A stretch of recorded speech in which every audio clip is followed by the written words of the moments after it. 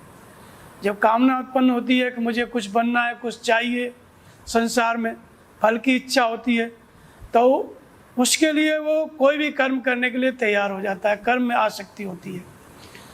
और दूसरा, अगर पता चल गया कि भगवान के भजन से कामनाओं की पूर्ति होगी, तीर्थों में जाने से होगी, किसी देवता के पास जाने, तो वो अपने फल की इच्छा की पूर्ति के लिए महापुरुष के पास भी चला जाता है। सब पुरुष भक्ति भजन भी करेगा, लेकिन उसकी दृष्टि कहाँ रहेगी?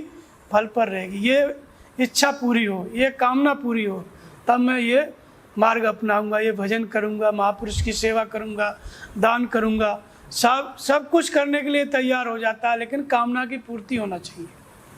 तो रजोगुण के द्वारा क्या पैदा हो जाता है? कामना और कर्मों में आसक्ति। संसार में भी कामना की पूर्ति के लिए कर्म करने में आसक्त हो जाता है, और अगर भगवान की प्राप्ति से या भगवान का भजन करने से कामनाओं की पूर्ति होती है तो उधर भी भगवान की प्राप्ति वाले कर्म में भी आसक्ति हो जाती है, उधर भी करने लगता है वो। तो ये रजोगुण राग का मतलब आसक्ति, जीता जागता स्वरूप है। तो अधिकतर मनुष्य इसी रजोगुण में रहते हैं पृथ्वी पर। तो रजोगुण का मतलब है कि कामना हमेशा छाई रहती है, और उस कामना की पूर्ति के लिए कर्मों में आसक्ति, ये रजोगुण की देन है। तो जब वही तरीका वही है बंधने का, मन में योजना बनेगी, फिर कोई कामना दृढ़ होगी बुद्धि में कि ये इस चीज़ की मुझे प्राप्ति करना है, फिर उसमें आसक्ति हो जाएगी, चित्त तो उसका चिंतन करने लग जाएगा। उसके बाद फिर जब तैयार हो गया तो मैंने ये किया। जैसे कोई भी व्यक्ति है, कोई विद्यार्थी है, वो योजना बनाया कि भाई मुझे पढ़ना है, कलेक्टर होना है, या फिर इंजीनियर, डॉक्टर, कुछ भी होना है, तो ये सब रजोगुण के अंतर्गत आती है। तो संसार में कुछ होने की, चाहे प्रधानमंत्री, राष्ट्रपति, नेतागिरी, कुछ भी, सारी इच्छाएं सब रजोगुण के अंतर्गत आ जाती हैं। तो पहले योजना बनाता है, और योजना बनाने में, योजना बनते बनते जब निश्चय हो गया कि मुझे यही काम करना है, बुद्धि ने निर्णय ले लिया, उसके बाद उसका शरीर और चित्त उसी का चिंतन करने लगता है। चिंतन करने लगता है, चिंतन करते करते, पढ़ाई करते करते, या जो भी जिस क्षेत्र में जा रहा है, नेतागिरी कर रहा है तो नेतागिरी करते करते एक दिन पद पे प्रतिष्ठित हो गया तो भाई नेता बन गया, सांसद बन गया, विधायक बन गया, या पढ़ रहा है तो इंजीनियर बन गया। पहले योजना बना, फिर निश्चय किया, और पढ़ाई पूरी होगी तो इंजीनियर बन गया या कलेक्टर बन गया, जो भी चाहो। तो ये सब किसके अंतर्गत आते हैं? सब रजोगुण। जैसी इच्छा होगी वैसे ही कर्म में वो आसक्त हो जाएगा, पढ़ाई में आसक्त हो जाएगा, समाज सेवा में आसक्त हो जाएगा, ये सब रजोगुण के अंतर्गत आते हैं। तो अब इसमें जो है वो बंध जाता है जीवात्मा। तो इसमें अष्टा मूल प्रकृति, ये शरीर, पांच तत्वों का, मन बुद्धि अहंकार, और चित्त ने जितना चिंतन किया, जिस इच्छा की पूर्ति के लिए चित्त चिंतन करता है, तो चित्त के अंतराल में ही आत्मा का प्रकाश रहता है। जितना चिंतन करेगा, सब ओर से सिमट के जिस इच्छा की पूर्ति के लिए चित्त लग जाएगा, वही इच्छा पूरी हो जाती है, तो बंध जाता है उसी में। फिर तमोगुण क्या है? तमोगुण कहते हैं कि तमस्तु अज्ञानजम विद्धि मोहनम सर्वदेना प्रमाद आलस्य निद्रा भी तन्निबंधनात् भारत। तमोगुण से क्या है? अज्ञान उत्पन्न होता है। तमोगुण से क्या उत्पन्न होता है? अज्ञान उत्पन्न होता है। और ये तमोगुण संपूर्ण देहधारियों को किस में डालता है? मोह में डालता है। जो संसार में एक दूसरे के प्रति आकर्षण पैदा होता है, यह तमोगुण के कारण है। तमोगुण का सबसे प्रमुख स्वभाव क्या है? आकर्षण, आकर्षित होना, मोह।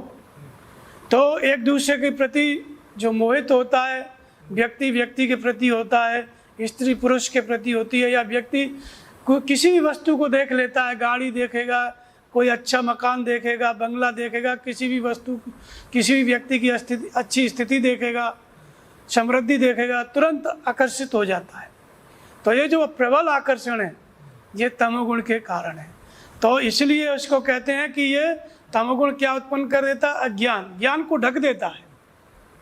तुरंत आकर्षित होता है, और आकर्षित होने के बाद प्रमाद और आलस्य और निद्रा।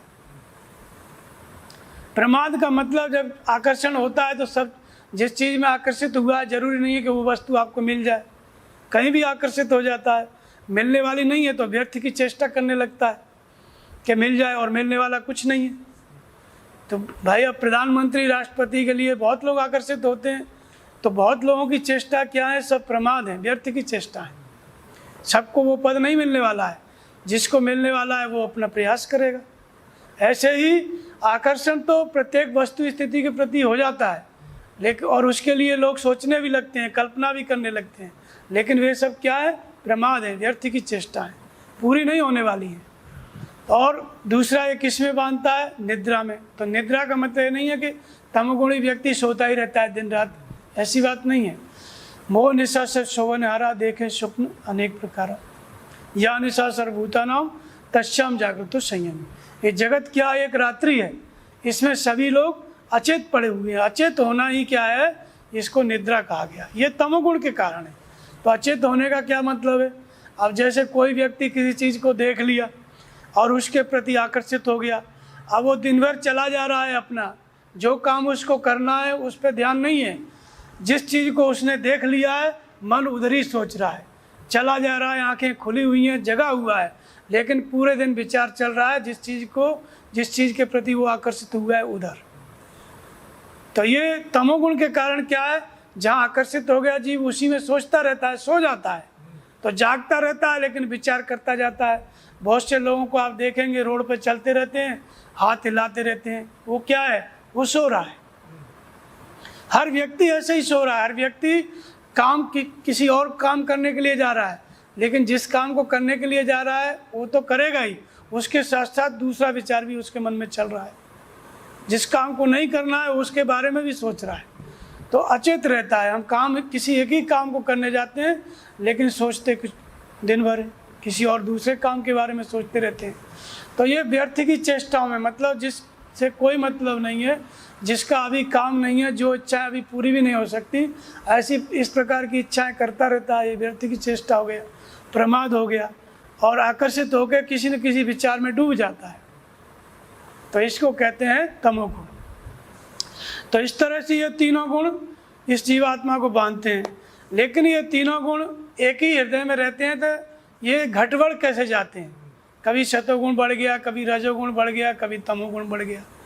तो उसके लिए कहते हैं कि रजस्तमश्चाभिभूय सत्वं भवति भारत, रजसत्वं तमश्चैव तमसत्वं रजस्तथा। कैसे बढ़ता है, ये तीनों गुण एक दूसरे को दबा के कैसे बढ़ते हैं, तो उसके लिए कहते हैं कि रजोगुण और तमोगुण, इन दोनों को दबा करके कौन बढ़ता है, सतोगुण। अब जैसे किसी व्यक्ति के अंदर तमोगुण है, अब किसी चीज़ में आकर्षित होकर वो उसी में निमग्न होकर चिंतन कर रहा है, उसके बाद उसकी पाने की कामना भी है, थोड़ा बहुत रजोगुण भी है। अब ऐसा आदमी कहीं किसी महापुरुष का दर्शन कर ले, किसी सत्संग में बैठ जाए और संयोग से बैठ जाए, तो उसके अंदर जो आकर्षण था प्रबल किसी विषय वस्तु के प्रति, सत्संग सुनने के बाद वो टूट जाएगा, फिर उसके अंदर सतोगुण प्रकट हो जाएगा। तो तमोगुण रजोगुण चल रहा है, लेकिन कोई संयोग मिल जाए, संत महापुरुष मिल जाए, या कोई भी ऐसा वातावरण मिल जाए जिसमें सतोगुण, जिसमें उसके अंदर परमात्मा से संबंधित बातें उसको सुनने को मिले, तो अपने आप ही रजोगुण और तमोगुण घट जाएगा और सतोगुण बढ़ जाएगा। ऐसे ही सतोगुण में कोई व्यक्ति चल रहा है, बढ़िया कथा गीता रामायण पढ़ता है, भजन भी करता है, भगवान के प्रति आस्था है, सब कुछ है, उसके अंदर सतोगुण चल रहा है। अब अचानक किसी चीज़ को उसने देख लिया, किसी का वैभव देख लिया, कोई संसारी व्यक्ति को देख लिया, प्रभावकारी व्यक्ति को देख लिया, धनी व्यक्ति को देख लिया, नेता को देख लिया, तो अचानक उसके मन में क्या है, कामना पैदा हो जाएगी, रजोगुण आ गया। अब भजन चिंतन साधना की प्रवृत्ति काम कर रही थी, लेकिन अचानक क्या हो गया, रजोगुण पैदा हो गया। अब रजोगुण मतलब वो जो बनना चाहता था, भगवान की तरफ चल रहा था, अब वही व्यक्ति अब नेता बनना चाहता है, कोई धनी बनना चाहता है, कुछ और बनना चाहता है, कामना आ गई, रजोगुण पैदा हो गया। तो सतोगुण को दबा, ऐसे ही सतोगुण दब गया, अब रजोगुण और तमोगुण पैदा हो गया। ऐसे ही सतोगुण और रजोगुण को दबा करके तमोगुण आ जाता है। अब सतोगुण चल रहा है, भजन चिंतन भी व्यक्ति करता है, थोड़ा बहुत कामना इधर उधर की आ जाती है, सतोगुण और रजोगुण ही है, तमोगुण नहीं है। लेकिन बढ़िया सतोगुण में चल रहा है, कोई साधना कर रहा है, भजन कर रहा है, अच्छा विचार मन में चल रहा है, और अचानक कोई उसके मन में आकर्षित करने वाली चीज़ आ जाए, कोई दृश्य आ जाए, कोई गाना सुनाई दे जाए, किसी प्रकार का आकर्षित रूप उसके सामने आ जाए, तो वो जो सतोगुण में चल रहा है साधक, वो अचानक जो है तमोगुण में चला आता है। जहाँ तमोगुण का मतलब अज्ञान, ज्ञान को तुरंत ढक देता है और प्रबल आकर्षण, मोहित कर देता है। तो जैसे ही मोहित हो जाता है, तो आपने पूरा इतिहास भरा पड़ा है कि पाराशर ऋषि तपस्या कर रहे थे, तपस्या में रत थे, लेकिन सतोगुण उनके अंदर कार्य कर रहा था। लेकिन जब सत्यवती को देखे तुरंत मोहित हो गए, फिर उसको नाव में बैठा के इस पार उस पार होने लगे। सारा ज्ञान ढक दिया किसने? अज्ञान ने, तमोगुण पैदा हो गया। इसके बाद फिर रजोगुण कामना पैदा हो गई, फिर उसकी प्राप्ति के लिए उपाय। तो इसी तरह से सतोगुण में चलने वाले लोग तुरंत तमोगुण में आकर्षित हो जाते हैं। ये तीनों गुण इस तरह से इस हृदय में, प्रत्येक व्यक्ति के हृदय में कार्य करते रहते हैं। लेकिन इनकी सही सही गतिविधि को कौन समझता है? जो साधना कर रहा है, जो इन तीनों गुणों को पढ़ रहा है निरंतर। तीनों गुण जिसके पढ़ने में आ रहे हैं, तमोगुण आ रहा है तो तमोगुण को भी देख रहा है, रजोगुण आ रहा है तो रजोगुण को भी देख रहा है, और सतोगुण आ रहा है तो सतोगुण को भी देख रहा है। इन तीनों गुणों का विश्लेषण करने की क्षमता है, वही इन तीनों गुणों के कार्य को समझ पाता है। अब प्रश्न उठता है कि ये तीनों गुण एक ही हृदय में रहते हैं, लेकिन एक बढ़ जाता है दो को दबा करके, दो गुणों को दबा करके तीसरा बढ़ जाता है। ये इनके घटने और बढ़ने का क्रम है। जैसे सतोगुण और रजोगुण को दबाएगा, सतोगुण और रजोगुण को दबा के कौन बढ़ेगा?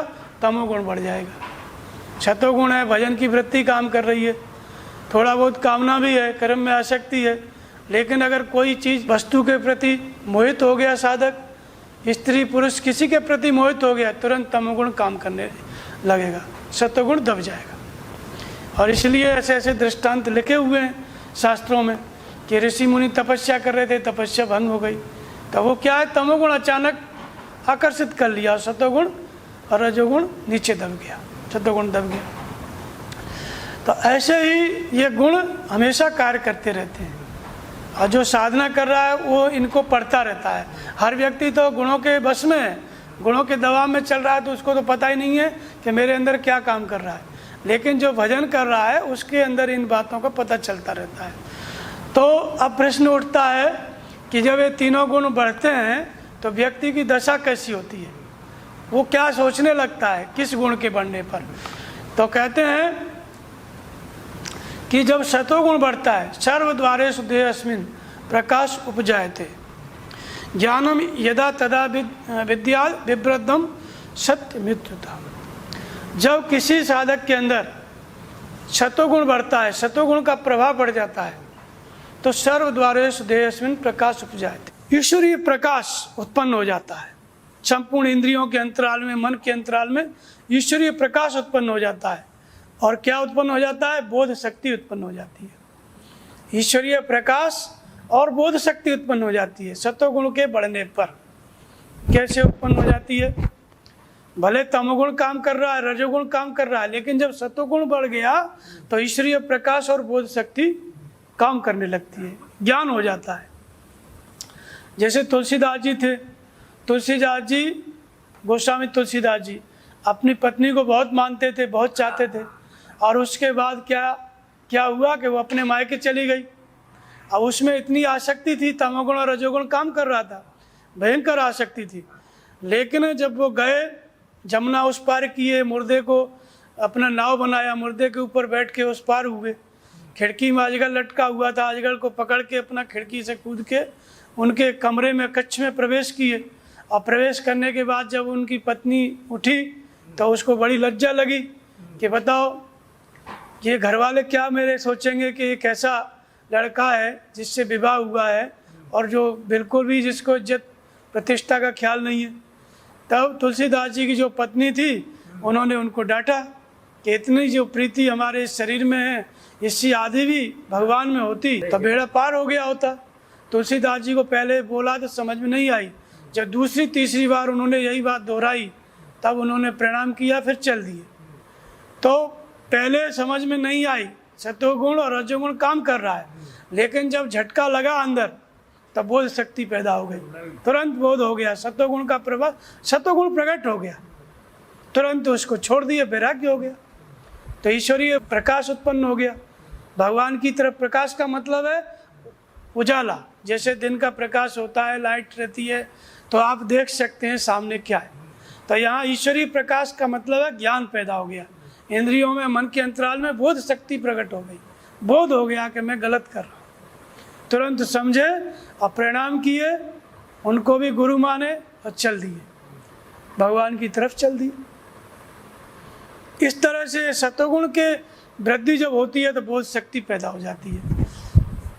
तो ये, लेकिन ये गतिविधि साधक देखता रहता है, साधक के अंदर भी तमोगुण आता है, कभी रजोगुण का चिंतन आता है, कामना आ गई तो रजोगुण आ गया, किसी वस्तु के प्रति, व्यक्ति के प्रति, स्त्री पुरुष के प्रति आकर्षण हो गया तो तमोगुण आ गया, लेकिन इसको पढ़ता रहता है और तुरंत उसको डिस्कनेक्ट करके फिर वो भगवान के नाम के जप में लग जाता है, ध्यान में लग जाता है। तो थोड़ा देर नाम जपने पर फिर बोध शक्ति पैदा हो जाती है, बोध हो जाता है कि मेरा कर्तव्य क्या है, भजन करना मेरा काम है, दूसरा नहीं। इस तरह से बोध हो जाता है।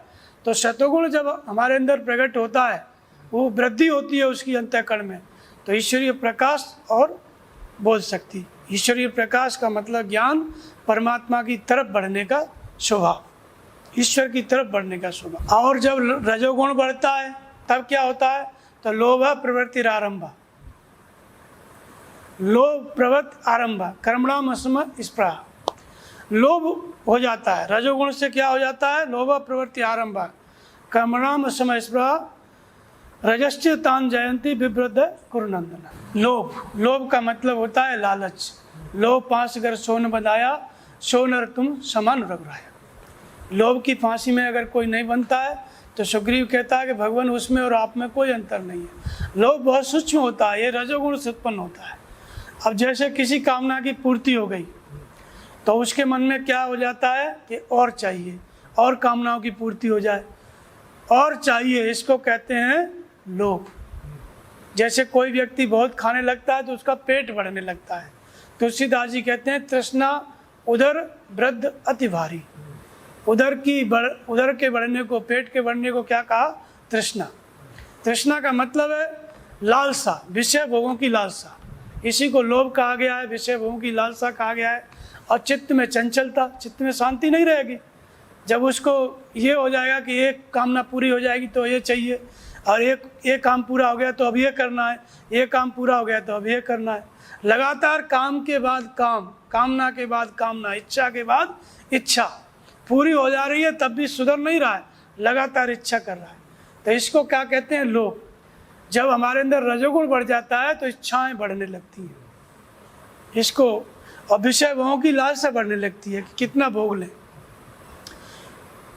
और क्या बढ़ता है इसमें, कर्म में आसक्ति और कार्य में प्रवृत्ति, दो चीजें बताई। एक तो कार्य में प्रवृत्ति, विषय भोगों की पूर्ति के लिए संसारिक कार्य को बड़ी तन्मयता से, बड़ी लगन से संसारिक कामों को करेगा। जिन विषयों की उसको पूर्ति करनी है, जिस कामना की पूर्ति करनी है, बड़ी तन्मयता से लग जाएगा। जैसे किसी नेता को इलेक्शन लड़ना है तो वो सरपंच को ही देख लो, प्रधानी के चुनाव में ही देख लो, जब चुनाव आता है तो वो सबके दरवाजे जा कर के, घर घर जा कर के प्रणाम करने लगता है, पैर छूने लगता है, साष्टांग दंडवत भी करने लगता है। तो ये क्या है, कार्य में प्रवृत्ति। जिस कामना की पूर्ति के लिए जो कार्य उठाया उसने, उसमें बड़ी तल्लीनता से लग जाता है, इसको कहते हैं कार्य में प्रवृत्ति। ये क्या है, रजोगुण के बढ़ने पर होता है। और क्या होता है, कर्मणाम स्पृहा, जो नियत कर्म है, भजन है, महापुरुष के प्रति भी श्रद्धा भी हो जाती है। अपने कार्य की पूर्ति के लिए संसार का जो कामना है, जो उसे बनना है, उसमें तो वो प्रवृत्त है ही, लेकिन उसे पता चलेगा चल जाए, ऐसे व्यक्ति को रजोगुण बढ़ा हुआ है कि फलाने महात्मा के पास जाके आशीर्वाद ले लो, तुम चुनाव जीत जाओगे या नौकरी लग जाएगी या जो भी हो जाएगा, काम हो जाएगा, तो तुरंत वो महापुरुष के पास पहुंच जाएगा और जो कुछ भी वो विधि बताएंगे, भजन चिंतन बताएंगे, तुरंत उसको करने लगेगा। इसलिए नहीं कि मोक्ष चाहिए, इसलिए नहीं कि भगवान की प्राप्ति करना है, वो इसलिए करने लगेगा कि मेरा काम बन जाएगा, इन्होंने आदेश दिया है, चलो मैं भजन करता हूँ। तो कर्म का आरंभ भी हो जाता है, नियत कर्म का, भजन का आरंभ भी इसी रजोगुण के रहते रहते हो जाता है, क्योंकि उसको कामनाओं की पूर्ति चाहिए, उसके अंदर लोभ पैदा हुआ है, विषय भोगों की लालसा उत्पन्न हुई है, इसलिए वो किसी भी क्षेत्र में जा कर के कहीं से भी उसको कामनाओं की पूर्ति के लिए कोई भी रास्ता मिलेगा, सब रास्ता अपनाएगा। तो इसलिए महापुरुषों के पास भी आशीर्वाद लेने जाते हैं नेता प्रेता लोग, सभी लोग जाते हैं और उनकी बात भी मान लेते हैं, भजन चिंतन भी करने लगते हैं। तो लोभ का मतलब होता है कर्म में प्रवृत्त होना, कार्यों में प्रवृत्ति, मतलब सांसारिक कार्य, जिस इच्छा की पूर्ति के लिए जो कार्य है उसमें प्रवृत्त हो जाएगा तल्लीनता से, और उसी विषय भोगों की पूर्ति के लिए भजन भी करने लगेगा, भजन का भी आरंभ कर देगा। तो ये रजोगुण की वृद्धि जब होती है तब ऐसा मनुष्य का स्वभाव हो जाता है। और जब तमोगुण बढ़ता है तब क्या होता है, तो अप्रकाशो अप्रवृत्तिम च प्रमादे मोह एवं च तमस्य तान जायन्ते विवृद्धे कुरुनंदन। अप्रवृत्ति, अप्रकाश, सतोगुण में क्या था, ईश्वरीय प्रकाश उत्पन्न हो गया, शरीर और इंद्रियां, मन में क्या हुआ, ईश्वरीय प्रकाश, अर्थात परमात्मा की का ज्ञान, परमात्मा की तरफ बढ़ने वाली बोध शक्ति पैदा हो गई। और जब तमोगुण आ गया, तमोगुण आ गया तो अप्रकाश हो, अप्रकाश, तमोगुण बढ़ गया तो अप्रकाश। जैसे देवर्षि नारद थे, अब भजन में लग सुमिरत हरि श्राप गति बांधी, सहज विमल मन लग समाधि, शतोगुण में चल रहे थे, निर्मल मन था, समाधि की स्थिति थी, लेकिन जब विश्व मोहिनी का देखा देवर्षि नारद ने, तो देख रूप मुनि विरत विसारी, अब बड़ी बार लग रहे निहारी, जप तप कछु न होते काला, और हे विधि मिले कवन विधि वाला। अब नारद जी की स्थिति क्या हो गई, क्या स्थिति थी, ध्यान और समाधि में लगे थे, लेकिन जैसे ही विश्व मोहिनी को देखा तो देख रूप मुनि विरत विसारी, वैराग्य खत्म, अब बड़ी बार लगे रहे निहारी, निरंतर एक टक लगा करके उसको देखने लग गए। और फिर क्या आ गया मन में, किस प्रकार से ये मिले, किस प्रकार से ये मिले, उसके मिलने के लिए, उसको पाने के लिए भगवान के पास भी गए, भगवान का रूप भी मांगे, भगवान ने बंदर का रूप दे दिया, फिर भगवान को श्राप दिया, पूरी कहानी है, मिला नहीं कुछ। तो ये क्या है, अप्रकाश, प्रकाश में चल रहा है साधक, लेकिन जैसे ही आकर्षण हो गया किसी विषय वस्तु में, तुरंत जो है अज्ञान उत्पन्न हो गया, अप्रकाश, प्रकाश की ओर बढ़ने का स्वभाव समाप्त, अप्रकाश पैदा हो गया। जो शतोगुण में चल रहा था तमोगुण में चलने लग गया, अप्रकाश। जब तमोगुण बढ़ जाता है तो भगवान की तरफ बढ़ने का स्वभाव खत्म, अप्रकाशो अप्रवृत्ति, और जो नियत कर्म में प्रवृत्ति है वो भी खत्म, जो भजन में रोज नियम था, भजन करने का प्रवृत्ति थी, वो भी खत्म, अप्रवृत्ति। अब भजन अच्छा ही नहीं लगता, जब तब कछु न होते काला, हे विधि मिले कवन विधि वाला, जब तब कुछ नहीं हो रहा है, सिर्फ एक ही विचार था कि मिले कैसे विश्व में। तो ये हो गया अप्रवृत्ति, अप्रकाशोच्च अप्रवृत्तिच्च प्रमादो मोह एवच, और प्रमाद, व्यर्थ की चेष्टाएं उत्पन्न हो जाती हैं कि मिल जाए, मिलने वाला कुछ नहीं है लेकिन मिल जाए। प्रमादो मोह एवच, मोह का मतलब होता है मोह हो गया, आकर्षण हो गया, प्रबल आकर्षण हो गया, और कुछ अच्छा ही नहीं लग रहा है, मोहित हो गया। तो इसलिए इस प्रसंग का नाम ही क्या कर दिए, नारद मोह। रामायण में इसको क्या कहा गया, नारद मोह।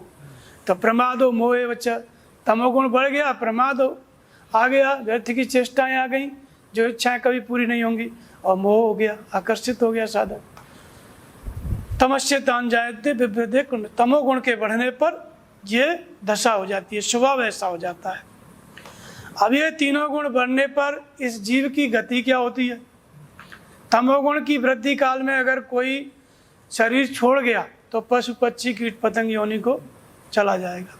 तमोगुण की वृद्धि हुई और शरीर छूट गया तो पशु योनि में चला जाएगा। रजोगुण की वृद्धि में शरीर छूटा तो वो मध्यम श्रेणी का मनुष्य बनेगा। क्यों बनेगा? क्योंकि उसके अंदर विषय भोगों की लालसा भले ही है, लेकिन वो कहीं ना कहीं भजन चिंतन महापुरुष का दर्शन किया है, इसलिए भले ही कामनाओं की पूर्ति चाहता है, विषय भोगों में ही लालसा है, लेकिन फिर भी उसके मन में भजन चिंतन की प्रवृत्ति कहीं न कहीं बनी, इसलिए वो मध्यम श्रेणी का मनुष्य हो जाता है।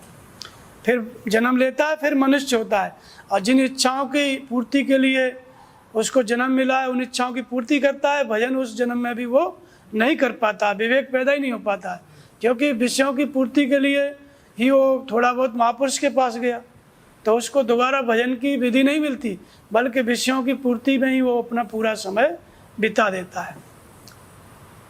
जिसको कहते हैं स्वर्ग का भोग मिलता है, मनचाही व्यवस्था मिल जाए, तो वो मनचाही व्यवस्था क्या है? ये जो रजोगुण वाले वृद्धि वाले व्यक्ति हैं वो उस व्यवस्था में पैदा हो जाते हैं। जब महापुरुष का संग किए, दर्शन किए, थोड़ा भजन किए तो इच्छा की पूर्ति होती है। तो रजोगुण की वृद्धि पर क्या है? जब व्यक्ति मृत्यु को प्राप्त होता है तो मध्यम श्रेणी का मनुष्य होता है, विवेक वैराग्य नहीं होता, लेकिन भोग भोगने के लिए वो समय देता है अपना। फिर कहते हैं कि जो सत्वगुण की वृद्धि काल में जिसका शरीर छूटा, अभी भगवान की प्राप्ति नहीं मिली, ज्ञान नहीं हुआ, प्रत्यक्ष अनुभूति नहीं हुई, ज्ञान के आसक्ति से सत्वगुण बांध रहा था ना। ज्ञान माने परमात्मा की प्रत्यक्ष अनुभूति, प्रत्यक्ष जानकारी, तो परमात्मा की प्रत्यक्ष जानकारी के लिए वो बंधा था सत्वगुण में। तो प्रत्यक्ष जानकारी भी नहीं हुई और परम आनंद की प्राप्ति भी नहीं हुई और शरीर छूट गया, तो वो जन्म लेके क्या करेगा? वो जन्म लेगा तो उसको कहते हैं तत्र तम बुद्धि संयोगम लभते पूर्व देखम। वो ऐसा वो साधक है, भजन कर रहा है, शरीर छूट गया भजन करते हुए, तो फिर वो उन्नत लोकों में जाता है। दिव्य लोक उसको कहते हैं, उत्तम लोक कहते हैं, उसी को देवता कहते हैं। श्रीमान परिवारों में जन्म लेता है, उच्च जो उसको दिव्य लोक कहते हैं, उत्तम व्यवस्था कहते हैं, जिसमें उत्तम व्यवस्था उत्तम लोक का मतलब है कि बचपन से ही उसको भजन के भक्ति के संस्कार मिलने लगते हैं। भगवान की बातें, भजन भक्ति के संस्कार ये बचपन से ही उसको मिलने लगती हैं, और बड़ा होने पर धीरे धीरे फिर उसका जो पूर्व का बुद्धि संयोग है वो जागृत होता है। जहाँ पे भजन छूटा था फिर वहीं से भजन आरंभ हो जाता है। तो जो सत्वगुण की वृद्धि में मर जाता है तो फिर वो अपना भजन करने के लिए जन्म लेके फिर साधु बनता है। उत्तम लोक मतलब साधना करने वाला लोक, उत्तम लोक माने साधु बनना, भजन करना, ये उत्तम लोक है, इसी को दिव्य लोक कहते हैं। तो इसमें क्या है? वो फिर भजन करता है क्योंकि उसे अभी लक्ष्य की प्राप्ति नहीं हुई है। तो जैसे परमहंस महाराज जी थे, 6-7 जन्म से साधु थे, भजन कर रहे थे, शरीर छूटा तो उसके बाद जन्म हुआ, और जन्म हुआ तो धीरे धीरे उनको फिर जब बड़े हुए तो सद्गुरु मिले, आकाशवाणी हुई, फिर भजन में प्रवृत्त हो गए। तो इसका मतलब क्यों ऐसा हुआ? क्योंकि वो उत्तम लोगों को प्राप्त हो गए। उनकी साधना उनको चाहे कैसी भी परिस्थिति में जन्म हो, अपने आप पूर्व जन्म की जो साधना है आपको फिर उसी स्थान पर ले आएगी जिस स्थान से आपने साधना छोड़ी है। अपने आप सद्गुरु मिलेंगे, अपने आप भजन की जागृति हो जाएगी। इसको उत्तम लोग कहते हैं। तो इस तरह से तीनों गुणों का कार्य आप बताते हैं कि तीनों गुणों से व्यक्ति मुक्त कैसे होता है। तो नान्यम गुणेभ्य कर्तारम यदा दृष्टानुपश्यति गुणेभ्यश्च परम वेति मद्भावं सोऽधिगच्छति। जिस काल में ये दृष्टा आत्मा तीनों गुणों के अतिरिक्त और किसी को करता नहीं देखता है, उस समय ये परम तत्व परमात्मा को विदित करता है और मेरे सहज स्वरूप को प्राप्त करता है। भगवान कहते हैं कि जिस काल में ये दृष्टा आत्मा तीनों गुणों के अतिरिक्त किसी को करता नहीं देखता। करता किसको देखता है? तीनों गुणों को। अब हर व्यक्ति करता किसको देख रहा है? अपने को। कोई भी अच्छा काम किया मैंने किया, कोई भी बुरा काम हो गया भगवान ने करा दिया, ये कहता है व्यक्ति। तो हर जगह हर कार्य में अपने को करता देख रहा है। लेकिन ऐसा व्यक्ति, कोई भी संसार में जो व्यक्ति अपने को करता देख रहा है, वो भजन में लग गया, नाम जप में लग गया, ध्यान में लग गया, भक्ति में लग गया, महापुरुष मिल गए, तो एक समय ऐसा आता है कि वो धीरे धीरे गुणों को करता देखने लगता है। जब तमोगुण आता है तो भगवान उसको बताने लगते हैं कि आलस्य आ रहा है, निद्रा आ रहा है, किसी भी वस्तु के प्रति आप आकर्षित हो गए, वो सब वस्तु स्थिति दिखाई देने लगती है। तमोगुण का जो तमोगुण आने वाला है वो स्वप्न में अंग फड़कन से पता चलने लगता है। तो वो साधक तमोगुण आते हुए तमोगुण को देखता है, तमोगुण की क्रिया विधि को देखता है, कर्ता देखता है, फिर उससे मुक्त होता है। रजोगुण आता है, कोई कामना आती है, फल की आसक्ति आती है, उसको भी भगवान बताते हैं, उसको भी देखता है। और सतोगुण आता है, जब भजन में मन लगने वाला होता है तो भगवान बताते हैं उठो बैठो भजन करो, तो भजन में भी अच्छा मन लगता है। तो ये इन तीनों गुणों की जो प्रक्रिया है, जैसे गुण आता है वैसे ही भगवान प्रेरणा करके साधक को बताते रहते हैं। तो ये साधना करते करते ऐसी स्थिति आ जाती है कि तीनों गुणों को ही करता देखता है। वो दृष्टा आत्मा है, वो जो साधक है सिर्फ तीनों गुणों को करता देख रहा है हर परिस्थिति में। सत्वगुण आया, भगवान का निर्देशन हुआ, साधक ध्यान में लग गया, ध्यान भी लग गया, समाधि भी लग गई, वो सब प्रक्रिया उसने भगवान की प्रेरणा से जानी। रजोगुण आया, कामना आई, कामना का त्याग किया भगवान की प्रेरणा से। तमोगुण आया, आलस्य आया, निद्रा आई, व्यर्थ की चेष्टा आई, उन सब का त्याग किया, लेकिन किसकी प्रेरणा से? भीतर भगवान की प्रेरणा से। तो भगवान के निर्देशन में चलते चलते जब ये आत्मा तीनों गुणों को ही करता देखता है, अपने को अकर्ता देखता है, जब स्वयं साधक अकर्ता हो गया, तब तीनों गुणों से जो परे परमात्मा है, जो परमात्मा निर्देशन करके तीनों गुणों को करता बता रहा है, और साधक उन तीनों गुणों को कार्य करते हुए देख रहा है, और देखते देखते जब परम तत्व परमात्मा की प्राप्ति हो जाती है, परम तत्व परमात्मा को प्रत्यक्ष देख लेता है, निर्देशन करने वाले भगवान को जान लेता है, तब वो पुरुष तीनों गुणों से अतीत हो जाता है। और जब तीनों गुणों से अतीत हो जाता है तो वो किससे मुक्त हो जाता है? जन्म मृत्यु जरा व्याधि विमुक्तो अमृत मसू से। जन्म मृत्यु और वृद्धावस्था और जितने भी दुख हैं उनसे मुक्त होकर के जो अमृत तत्व है परमात्मा, अविनाशी तत्व है आत्मा, उसकी प्राप्ति कर लेता है। तो इसलिए तीनों गुणों से अतीत होकर के अमृत पद की प्राप्ति कर लेता है। इन तीनों गुणों से अतीत होने का उपाय क्या है? तो कहते हैं माम च अव्यभिचारेण भक्ति योगिन सेवते। जो अव्यभिचारिणी भक्ति है वो इन तीनों गुणों से अतीत होने का उपाय है। जो अव्यभिचारिणी भक्ति है वो इन तीनों गुणों से क्या है? अतीत होने का उपाय है। गुणान समतीतेतान ब्रह्म भूयाय कल्पते। जो माम च अव्यभिचारेण भक्ति योगिन सेवते स गुणान समतीतेतान ब्रह्म भूयाय कल्पते। वह पुरुष तीनों गुणों से अतीत होकर के परम ब्रह्म परमात्मा के साथ एक ही भाव होने के योग्य होता है। तो अव्यभिचारिणी भक्ति के द्वारा इन तीनों गुणों से अतीत हुआ जाता है। तो अव्यभिचारिणी भक्ति और योग क्या है? व्यभिचार का मतलब होता है समाज में जैसे आप कहते हैं कि जो एक परमात्मा को मानना, एक परमात्मा के अतिरिक्त जो अन्य देवी देवताओं को नहीं मानता है, किसी को नहीं मानता है, ये अव्यभिचारिणी भक्ति है। और एक परमात्मा को मान करके उसी के साथ योग, योग माने मिलन, उसी से मिलने के लिए निरंतर उस परमात्मा का चिंतन करता है। तो अव्यभिचारिणी भक्ति, व्यभिचारिणी भक्ति का मतलब है जो सबको मानता है, सभी देवी देवता भूत प्रेतों को मानता है। तो ये कैसी भक्ति है? व्यभिचारिणी भक्ति है। अव्यभिचारिणी भक्ति जो केवल एक परमात्मा को मानता है और किसी को नहीं मानता है, हृदय स्थित ईश्वर को मानता है और उसी की प्राप्ति के लिए योग का अभ्यास कर रहा है, निरंतर उसका चिंतन कर रहा है।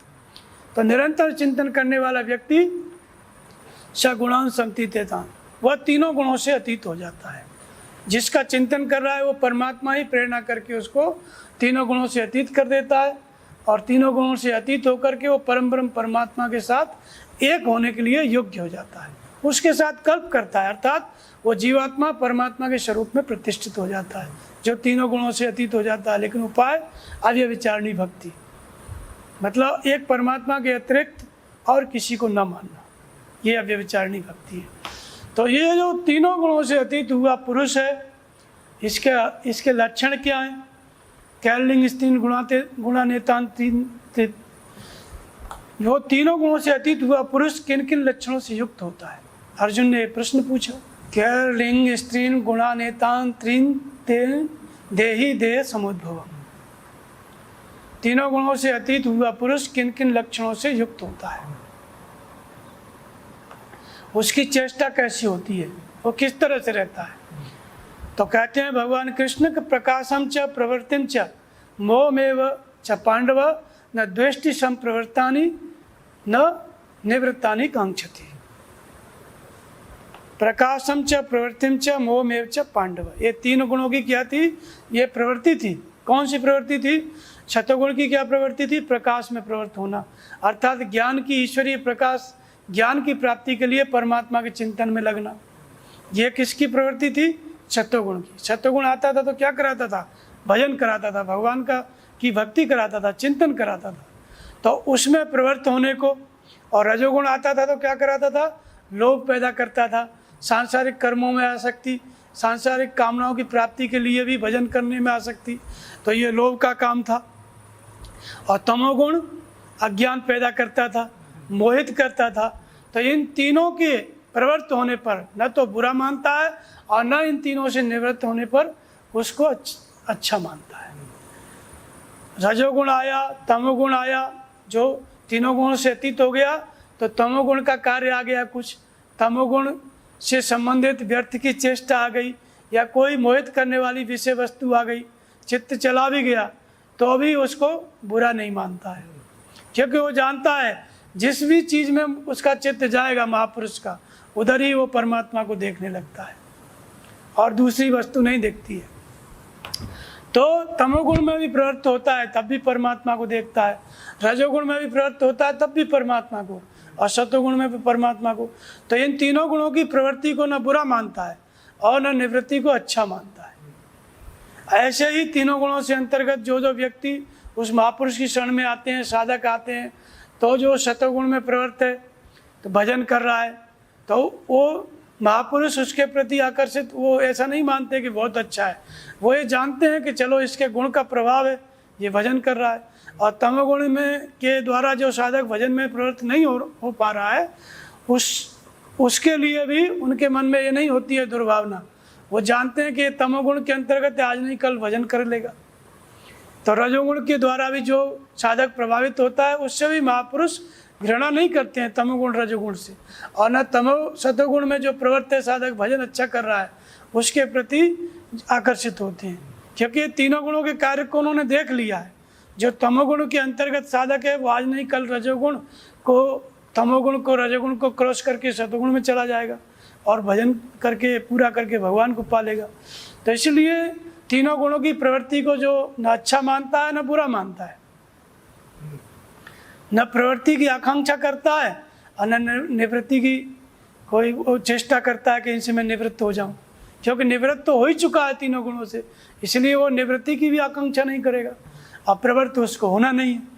तो इसलिए वो क्या है? तीनों गुणों से अतीत। मान अपमान तुल्यो तुल्यो मित्रारिपक्षो सर्वारंभ परित्यागी गुणातीत सच्चते। मान और अपमान में जो तुल्य हो गया, सम हो गया, जो तीनों गुणों से अतीत हो गया, वो मान और अपमान दोनों में सम रहेगा, उसका अपमान नहीं हो सकता, उसको कोई सम्मान भी नहीं दे सकता, क्योंकि इन दोनों से अलग हो चुका है, तीनों गुणों से अलग हो गया है, दोनों से अलग हो गया है।